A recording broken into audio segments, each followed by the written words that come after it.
جس کی وجہ سے صحیح ہونے کے باوجود اس پر عمل نہیں کیا جائے گا. ورنہ یہ مشہور حدیث تھی, تو صحابہ کرام میں جب یہ واقعہ ہوا تو وہ مسئلہ ہی حل ہو جاتا, لیکن کوئی بھی اس پر عمل نہیں کر رہا, یا تو یہ منسوخ ہے. یعنی یہ تو میں خلاصہ پیش کر رہا ہوں, کوئی نالج نہیں ہے ہمارے پاس. اجماع کی کیا حیثیت ہے, اجماع کی ڈیفینیشن کیا ہے, سب یعنی بڑے بڑے پھینکو بیٹھے ہوئے ہیں, اور جو اپنی طرف سے جو اجماع کی تعریف کرنا چاہے, یعنی آپ کو جب کوئی مسئلہ اچھا لگتا ہے تو آپ اس پہ اجماع بنا کے اس کو پیش کر دیتے ہیں. جب آپ کو کوئی مسئلہ اچھا نہیں لگ رہا تو آپ کہتے ہیں کہ اس کے خلاف پر اجماع ہے. اصل میں مفتی صاحب آپ نے بڑا اچھا یہ بات کی, کیونکہ اصل میں جو ایک فقی ہوتا ہے جو اصول فقہ کو پڑھ بھی رہا ہوتا ہے, سمجھ بھی رہا ہوتا ہے, اس کے بیس کے اوپر فتویٰ بھی دے رہا ہوتا ہے, وہ بیسکلی اصل میں وہ کیا کر رہا ہوتا ہے, وہ قرآن و حدیث کو پڑھتا ہے, سمجھتا ہے, اور اس میں سے پھر اللہ کی رضا نکال رہا ہوتا ہے. اصل میں اس کا مقصد یہ ہوتا ہے کہ مطلب وہ عربی زبان بھی سیکھ رہا ہے, وہ سمجھ رہا ہے, وہ دیکھ رہا ہے, وہ اسباب النزول دیکھ رہا ہے, جو آیات نازل ہوئی وہ کانٹیکس دیکھ رہا ہے. وہ مطلب جو ایک فقی ہوتا ہے اس کا بہت براڈ نالج ہوتا ہے, اور وہ یہ دیکھتا ہے کہ بھائی اصل میں جو قرآن و حدیث ہے اس میں سے اللہ کی رضا نکالنی ہے کسی بھی معاملے کے اوپر. اب اس کے لیے اب وہ ایک مجتہد ہے, وہ ایک چیز پہ اجتہاد کر رہا ہے, اور اس کے بارے میں وہ نبی کریم صلی اللہ علیہ وسلم کی حدیث آتی ہے کہ اگر وہ غلطی بھی کر لے تو اس کو پھر بھی ایک اجر. اچھا لوگ, سوری میں بات کاٹ رہا ہوں, لوگ یہ کہتے ہیں کہ غلطی تو امام شافعی سے بھی ہو سکتی ہے, ہم کہتے ہیں ہو سکتی ہے, لیکن وہ غلطی کے اہل تھے. جی بالکل, ہاں یہ بات, یہ بہت اہم چیز ہے کہ ایک آدمی غلطی کا اہل ہوتا ہے, جی اس سے غلطی ہوگی قابل معافی ہے. جیسے ڈاکٹر سے علاج کے دوران غلطی ہو جائے قابل معافی ہے, لیکن ایک عام آدمی بیٹھ کر اگر کلینک کھول کے علاج کرنا شروع کر دے تو تکے سے اگر 4-6 آدمی صحیح ہو بھی جائے نا تو اس کو ثواب نہیں ملے گا, یہ اس کا اہل نہیں ہے. آج کل وہ ٹی وی پہ پروگرام چلتے ہیں نا سر عام اور اس قسم کے پروگرام, وہ چھاپے مار دیتے ہیں لوگوں کو, کوئی جو ہے نا کمپاؤنڈر ہے وہ سرجریاں کر رہا ہے تو پکڑ لیتے ہیں کہ بھئی آپ تو اہل ہی نہیں, آپ کہاں سے سرجریاں کر رہے ہیں. تو اگر یہ ایک بندہ بھی مارے گا تو اس کے اوپر تو کیس ہو جائے گا کہ تم نے جی بندہ مار دیا, کیونکہ اس کو وہ یعنی نیگلیجنس میں ڈالتے ہیں کہ جی لاپرواہی میں ڈالتے ہیں کہ اس نے کیسے بندہ مار دیا. لیکن ڈاکٹر جو ہیں وہ آئے دن ان سے بندے مرتے بھی نہیں, تو مسئلہ اس لیے نہیں ہے کیونکہ وہ ڈاکٹر کو جتنا اللہ نے علم دیا اس نے اس حساب سے کیا, آگے اللہ کی مرضی. بالکل ٹھیک ہے نا. تو یہ اجتہاد میں بھی ایسا ہی ہے کہ جو مجتہد ہے پراپر, جس نے علم حاصل کیا ہے, وہ اگر بیان کرنے میں ان سے غلطی بھی ہو جائے تو حدیث میں آتا ہے معاف ہے. عام آدمی کے بارے میں نہیں ہے یہ کہ اس سے غلطی ہوگی تو معاف ہوگی. تو میں ایک چھوٹی سی اور بات کر دوں, اصول فقہ میں بھی پڑھایا جاتا ہے کہ ایک حدیث ہے جس سے ہمیں ایک خاص مسئلہ پتہ چل رہا ہے, لیکن اس حدیث کو بیان کرنے والے صحابی کا فتویٰ اس کے خلاف ہے, تو بھی بہت سے فقہا کا اصول ہے پھر اس حدیث پر عمل نہیں کیا جائے گا. اس لیے کہ اگر ہم یہ کہتے ہیں کہ ہم قول رسول کو لیں گے, قول صحابی کو نہیں لیں گے, تو سوال پیدا ہوتا ہے پھر یہ تو صحابی نے خود نبی کی مخالفت کر کے ان کی عدالت تو پھر مجروح ہو گئی نا. یعنی اس کا مطلب پھر انہوں نے کیوں مخالفت کی حدیث کی. یا تو پھر ہم یہ کہیں گے کہ آگے صحابی کے نیچے جو بیان کرنے والے ہیں ان سے کوئی حدیث بیان کرنے میں غلطی ہوئی ہے, یا یہ ہوا ہے کہ یہ حدیث تھی مگر منسوخ ہو چکی ہے, ورنہ یہ صحابی اس کے خلاف فتویٰ کیوں دے رہے ہیں. تو یہ بحثیں اصول فقہ میں پڑھائی جاتی ہیں. ان تمام بحثوں کو نظر انداز کر کے آج ایک ٹرینڈ چل پڑا ہے کہ اذا صح الحدیث فہو مذہبی, بس جو بھی حدیث ملے گی وہ ہمارا مذہب ہے, ہم صحیح حدیث کو مانتے ہیں, اس کے علاوہ نہیں مانتے. تو اس کا مطلب یہ جو صدیوں سے اصول فقہ اور مدارس اور یہ سب کچھ یونیورسٹیاں چلی آ رہی ہیں جہاں اسلام پڑھایا جا رہا ہے, لوگ مجتہدین کو فالو کرتے آ رہے ہیں, علم حدیث میں محدثین کو فالو کر رہے ہیں. علم حدیث میں حدیث کو صحیح یا ضعیف کہنے میں محدثین کی رائے کا اعتبار ہے. میں آج اگر اپنی تحقیق کرنا چاہوں کہ بخاری کی یہ والی حدیث صحیح نہیں ہے تو اس تحقیق کو لوگ اٹھا کے دیوار پہ مار دیں گے, چاہے میں اس کے راوی پہ کتنے اعتراضات کروں. بھائی آپ ہوتے کون ہیں, اور یہ تو بڑے بڑے علوم تھے جو اب ختم ہو چکے ہیں, اور جو اس پہ تحقیق ہو چکی ہے اب اسی میں سے آپ نے کسی ایک کو فالو کرنا ہے. تو میں لوگوں سے ایک اپیل کرتا ہوں کہ آپ دین کی طرف جب آئیں تو آپ نے ان علماء سے علم حاصل کرنا ہے جو پراپر کسی ادارے سے پڑھے ہوئے ہوں, بالکل باقاعدہ اصول فقہ پڑھے ہوئے ہوں, تفسیر پڑھے ہوئے ہوں, تفسیر اردو میں نہیں, جو عربی تفسیر, جو قرآن جس میں نہ ان کو گرامر سے تفسیر آتی ہو. ایسا نہ ہو کہ وہ جو ہے نا ادھر تفسیر پڑھ لی, اس کتاب سے پڑھ لی, اس کی وہ تو پھر عامی آدمی کو تو تفسیروں تو درجنوں قسم کی ہیں, صحیح بھی ہیں غلط بھی ہیں. تو پراپر وے میں جب علم, لوگ اس میں ایک سوال پوچھتے ہیں کہ بہت سے علماء غلط بھی تو گائیڈ کر رہے ہیں نا, تو اس کا میں جواب یہ دیتا ہوں کہ بہت سے ڈاکٹر بھی تو غلط علاج کر رہے ہیں نا. تو آپ کو صحیح اور غلط ڈاکٹر کا فرق معلوم ہونا چاہیے, تو اسی طرح صحیح اور غلط علماء کا فرق آپ کو معلوم ہونا چاہیے. میں آپ کو یہ بتاؤں مفتی صاحب, میرے اپنے کچھ اساتذہ میں ایسے بھی ہیں جو ماشاءاللہ بہت زیادہ نالجبل, بہت زیادہ انہوں نے اپنی پوری زندگیاں لگا دیں علم سیکھنے میں, سکھانے میں, پڑھنے پڑھانے میں, اور ان کے پاس کوئی سوال لے کے آیا تو انہوں نے, حالانکہ مجھے معلوم تھا کہ شاید وہ مجھ سے پوچھتا, شاید میں جواب دے دیتا, مطلب جذبات میں آتے ہوئے, لیکن ان شیخ کے پاس ایک شخص نے سوال پوچھا تو انہوں نے کہا کہ یہ مسئلہ جو ہے نا آپ فلاں شیخ سے پوچھیں, وہ اس کے ماہر ہیں. سوری میں بات کاٹ رہا ہوں آپ کی, امام مالک کتنے بڑے عالم تھے, مالک تبع تابعین میں سے ہیں, اور حدیث میں آتا ہے کہ عنقریب مدینہ میں ایک ایسا شخص پیدا ہوگا کہ جس کی طرف اونٹوں کے کجاوے کسے جائیں گے, پوری دنیا سے لوگ علم حاصل کرنے آئیں گے. تو جمہور محدثین کی رائے یہ کہ اس سے مراد امام مالک ہیں. لیکن امام مالک سے ایک محفل میں سوال پوچھے گئے, 30-35 سوالات تھے. سوال پوچھے تھے ہاں, کہتے ہیں کہ 30 یا 36 سوالوں کے جواب میں انہوں نے کہا لا ادری, مجھے اس کا جواب معلوم نہیں. اور آج آپ دیکھ لیں جن کے پاس علم نہیں ہے وہ یوٹیوب پہ بیٹھے ہوئے ہیں, فیس بک پہ بیٹھے ہوئے ہیں, ہر بات کا جواب دے رہے ہیں. وہ ہر بات کا جواب دے رہے ہیں, حالانکہ وہ پراپر کہیں سے پڑھے ہوئے نہیں ہیں. تو یہ عجیب حساب کتاب ہے کہ جو نہیں پڑھا ہوا اس کے پاس ہر سوال کا جواب ہے, جو پڑھے لکھے ہیں وہ کہتے ہیں بھائی اس کا جواب میرے پاس. مفتی صاحب اس میں نا بڑی پریشان کن بات, اور جو مجھے بہت ڈراتی ہے, واللہ العظیم مجھے بہت ڈراتی ہے ایک چیز, وہ یہ ہے نبی کریم صلی اللہ علیہ وسلم کی ایک بڑی ہی خطرناک حدیث ہے. آپ نے فرمایا کہ علم جو ہے نا وہ ایک دم سے نہیں اٹھ جائے گا. علم کیسے اٹھے گا کہ علماء کی اموات ہو جائیں گی. اور پھر آپ نے فرمایا کہ ہر جاہل جو ہے وہ یہ حدیث, اچھا وہ آپ نے بتایا, میں ابھی بتانے والا تھا, آپ نے جو سوال کیا نا کہ کس کو لوگ فالو کریں, بالکل یہ حدیث جو آپ ابھی بتا رہے ہیں اس کے الفاظ پورے یہ ہیں, ان اللہ لا يقبض العلم انتزاعا من صدور العلماء ولكن يقبض العلماء, کہ اللہ تعالیٰ علم کو دنیا سے ایسے ختم نہیں کریں گے کہ علماء کے سینوں سے علم ہٹا لیں, نہ ایسے نہیں ہوگا, لیکن اللہ علماء ہی کو ختم کریں گے. فَإِذَا لَمْ يَبْقَ عَالِمٌ, جب علماء ختم ہو جائیں گے تو اتخذوا جہالاً رؤوسا, لوگ جاہلوں کو اپنا پیشوا بنائیں گے. پیشوا تو پھر بھی بنائیں گے. یہ جو کہتے ہیں نا ہم کتابوں کو مانتے ہیں, لوگوں کو یا بزرگوں کو یا ہم شخصیات کو نہیں مانتے, ایسا نہیں ہے. حدیث میں آتا ہے انسان کو فالو کرتا ہے. بالکل ایسا ہی. وہ کتاب بھی تو کسی انسان نے لکھی ہوتی ہے. تو حدیث میں آتا ہے کہ لوگ کیا کریں گے کہ علماء کے بجائے جاہلوں کو اپنا رئیس بنائیں گے کہ ہم نے اب ان کو فالو کرنا ہے. وہ جاہل بے شک قرآن و سنت کا لیبل لگا کے یا کتابوں کی باتیں کر کے لا رہے ہوں, لیکن ہوں گے وہ جاہل. آگے نبی صلی اللہ علیہ وسلم نے فرمایا فَأَفْتَوْا بِغَيْرِ عِلْمٍ, ان کے پاس حقیقی علم نہیں ہوگا اور اسی بیس پہ وہ فتویٰ دیں گے. فَضَلُّوا وَأَضَلُّوا, خود بھی گمراہ ہوں گے, لوگوں کو بھی گمراہ کریں گے. تو صحابہ کرام میں بھی چند مخصوص مفتیان کرام تھے جن سے لوگ مسئلہ پوچھتے تھے, ہر ایک سے مسئلہ نہیں پوچھا جاتا تھا. تابعین میں چند مخصوص تابعین تھے. مدینہ میں 7 مشہور فقہا تھے جن کو فقہائے سبعہ کے نام سے آج بھی یاد کیا جاتا ہے. ان 7 لوگوں کی طرف لوگ فتوے میں رجوع کرتے تھے اور بہت سے مسائل میں اپنی رائے کے بجائے کہتے تھے ان سے فتویٰ لیں آپ, ان کی رائے زیادہ بہتر ہے. لیکن آج ہر آدمی اپنی دکان چمکانے کے اس میں کہہ رہے میری طرف آؤ, میں صحیح ہوں, اور وہ لیول یہ لگاتا ہے کہ میں لوگوں کی دکانیں بند کر رہا ہوں. بند نہیں کر رہا ہوں, وہ اپنی دکان اس طرح کے لوگ کھول رہے ہوتے ہیں.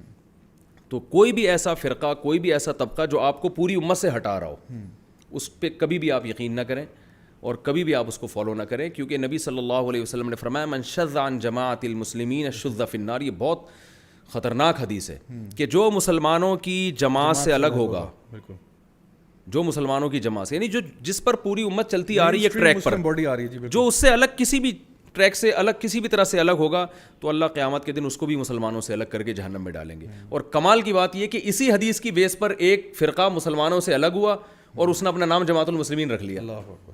یعنی یہ کیسے قرآن و سنت کی دھجیاں اڑائی جائیں. یہ جو جماعت المسلمین ایک فرقہ ہے ہمارے یہاں, وہ اپنے علاوہ سب کو جہنمی سمجھتے ہیں. انہوں نے کیا کیا, انہوں نے کہا حدیث میں تو آتا ہے کہ جو جماعت المسلمین سے الگ ہوا تو وہ جہنم میں ڈالا جائے گا, تو ہم جماعت المسلمین ہیں, ہم سے جو الگ ہوگا جہنم میں جائے گا. حالانکہ آپ ساری دنیا کے مسلمانوں سے الگ ہوئے. جماعت المسلمین کا مطلب حدیث میں یہ نہیں ہے کہ ایک جماعت ہوگی جس کا نام جماعت المسلمین, عامت المسلمین سے جو الگ ہوا, تو یہ عام مسلمانوں سے الگ ہوئے اور اپنا نام رکھا جماعت المسلمین. اور پھر حدیث میں کہا کہ حدیثیں اس پہ فٹ کی کہ جو جماعت المسلمین سے الگ ہوگا جہنم میں جائے گا, لہذا آپ سب ہم سے الگ ہیں تو آپ جہنم میں. اب لوگ یہاں بھی ریفرنس کو دیکھ رہے ہیں, یار صحیح مسلم کی حدیث ہے اور ریفرنس کے ساتھ بات کرتے ہیں, اور نام بھی ان کا یہی ہے. ہاں نام بھی یہی ہے. فرقہ تو ناجیہ والی ہم اپنی جماعت کھول لیتے ہیں, طائفۃ المنصورہ کو کھول لیتے ہیں, تو کہیں جی ہم بھی تو. اب حدیث میں تو آتا ہے 73 فرقے میں سے ایک ہوگا جس کی اللہ مدد کرے گا, منصورہ ہوگا, تو میں اپنا نام منصور خان رکھ لیتا ہوں پھر. بالکل ٹھیک ہے نا, اور یہ ہماری طائفہ منصورہ ہے. بالکل. تو لفاظی ہے, خوشنما نعرے ہیں اندر سے. ہمارے ایک استاذ فرمایا کرتے تھے معلومات ہیں علم نہیں ہے. معلومات ہیں علم نہیں ہے. تو یہ ہے حساب کتاب. اچھا مفتی صاحب، انشاءاللہ آج کی اس پوری ڈسکشن کو سمیٹتے ہوئے میں آخر میں بس آپ سے یہ پوچھنا چاہ رہا تھا کہ ہماری جو نوجوان نسل ہے، الحمدللہ ہم نے ان کو یہ آج بات کی کہ صحبت کو اختیار کرنا، علم جو ہے وہ صحیح ذرائع سے لینا، علماء کی صحبت اختیار کرنا، اور الحمدللہ ہمارے لیے دین کا ذریعہ بھی یہی ہے انشاءاللہ. اور یعنی عقلی طور پہ بھی یہی بات سمجھ میں آتی ہے جب ہم لوگ ڈاکٹروں کے پاس اسی وجہ سے جاتے ہیں تو پھر ہم علماء کے پاس کیوں نہیں جاتے.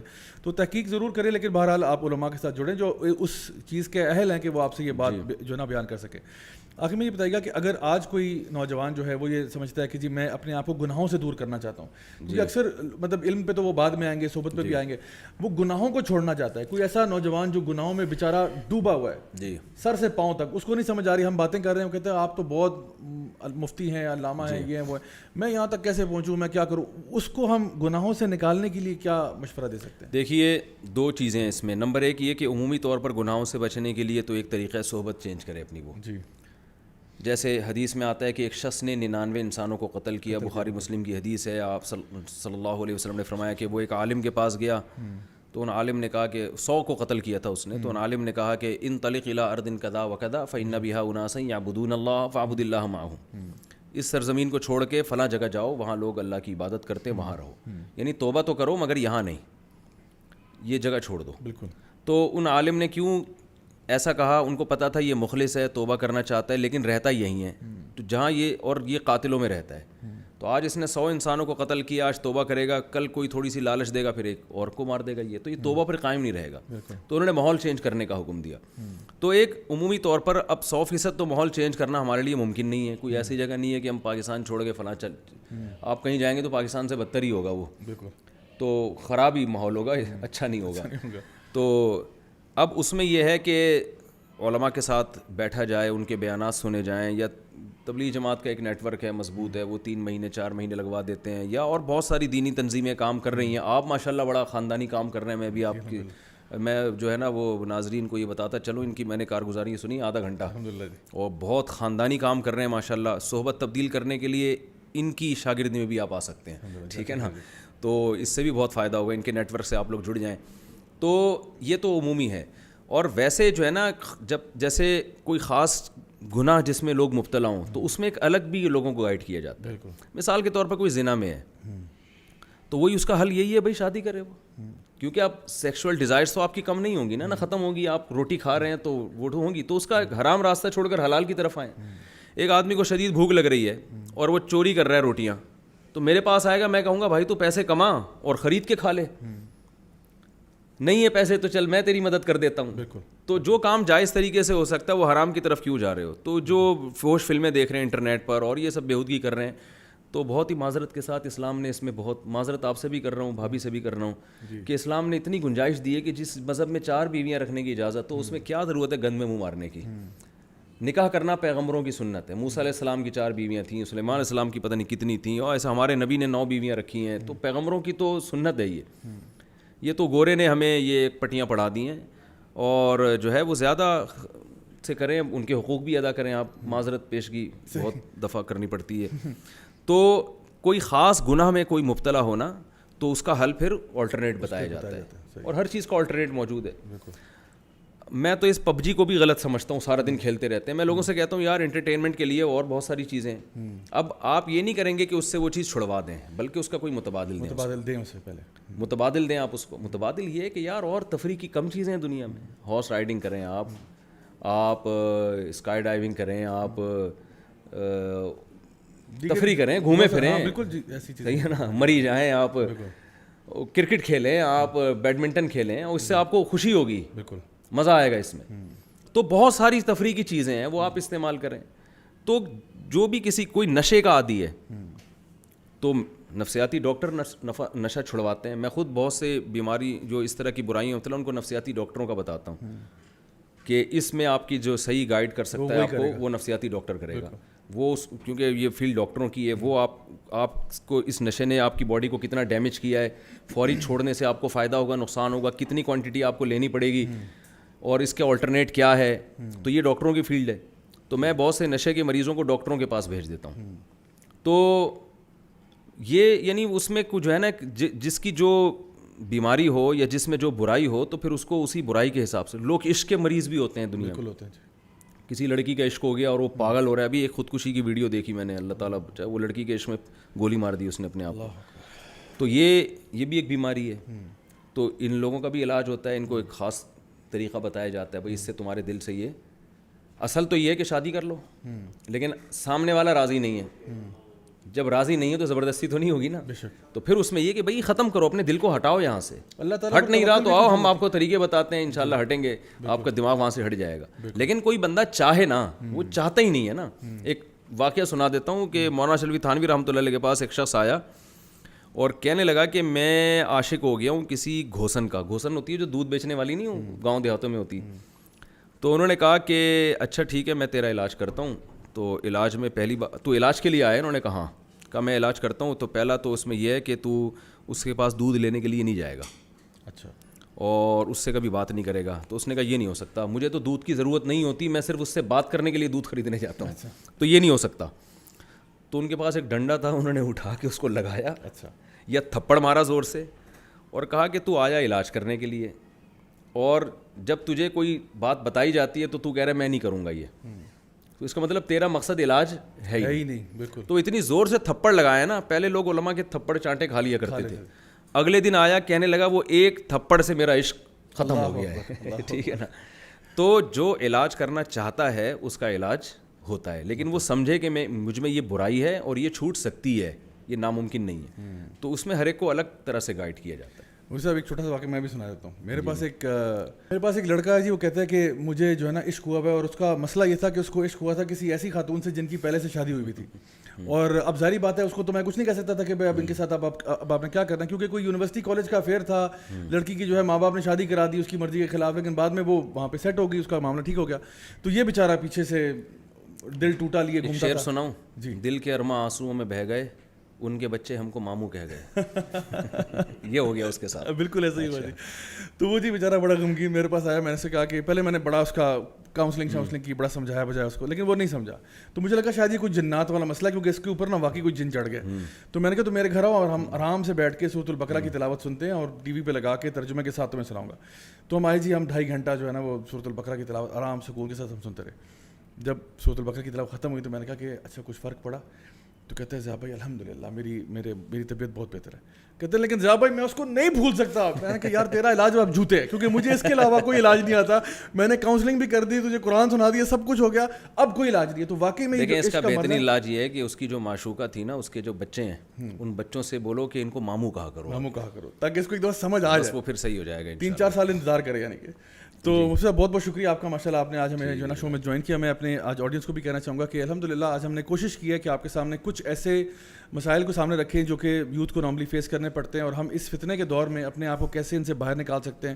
اگر ہم میں سے کوئی بھی شخص ایسا ہے جو گناہوں میں مبتلا ہے, یاد رکھیں کہ اللہ تعالیٰ بہت معاف کرنے والا ہے. اللہ تعالیٰ فرماتے ہیں قل یا عبادی الذین اسرفوا علی انفسہم لا تقنطوا من رحمت اللہ ان اللہ یغفر الذنوب جميعا. اللہ تعالیٰ فرماتے ہیں اے میرے بندو جنہوں نے اپنی ذات کے ساتھ ظلم کیا ہے, اللہ تعالیٰ کی مغفرت سے مایوس نہیں ہونا. کیوں؟ کیونکہ اللہ تعالیٰ تو تمام گناہوں کو معاف کر سکتا ہے. تو اگر آپ توبہ کرنے والے بن سکتے ہیں, میرا پیارا رب معاف کر سکتا ہے. اللہ تعالیٰ فرماتے ہیں ان اللہ یحب التوابین و یحب المتطہرین. یقیناً اللہ محبت کرتا ہے ان گناہ گاروں سے جو توبہ کر لیں. تو اگر آپ کی زندگی میں ایسے پرابلمز ہیں, کمپلیکیشنز ہیں, آپ کسی بھی گناہ میں ملوث ہیں, اور آپ کو لگتا ہے کہ شاید میرے لیے چینج کرنا پاسبل نہیں ہے, تو یقین کریں کہ اللہ تعالیٰ بہت رحمان و رحیم ہے. اللہ تعالیٰ اسی انتظار میں ہوتا ہے کہ کب میرا بندہ جو ہے لوٹ کے میرے پاس واپس آئے گا. تو آج اپنی زندگی کا پہلا دن سمجھ لیں. اگر آپ نے یہ ویڈیو غلطی سے بھی دیکھ لیا تو چلیں الحمدللہ, آپ سمجھیں کہ آج میری زندگی کا پہلا دن ہے. آج سے میں اپنی لائف کو ٹرانسفارم کروں گا, آج سے اپنی لائف کو چینج کروں گا, اور انشاءاللہ نبی کریم صلی اللہ علیہ وسلم کی حدیث ہمارے سامنے, آپ نے فرمایا جو شخص اللہ کی طرف چل کے آتا ہے اللہ اس کی طرف دوڑ کے آتا ہے. انشاءاللہ آئی ہوپ کہ آج کے سیشن سے آپ کو فائدہ ہوا ہوگا. مفتی صاحب ایک دفعہ پھر بہت بہت شکریہ آپ کا, بہت اچھا لگا آپ سے آج, اچھی گپ شپ لگائی آپ کے ساتھ ماشاءاللہ, اور بہت سیکھنے کو بھی ملا. میں انشاءاللہ آپ لوگوں سے دوبارہ ملاقات کروں گا جی next week, same time same channel. Until then والسلام علیکم ورحمۃ اللہ وبرکاتہ.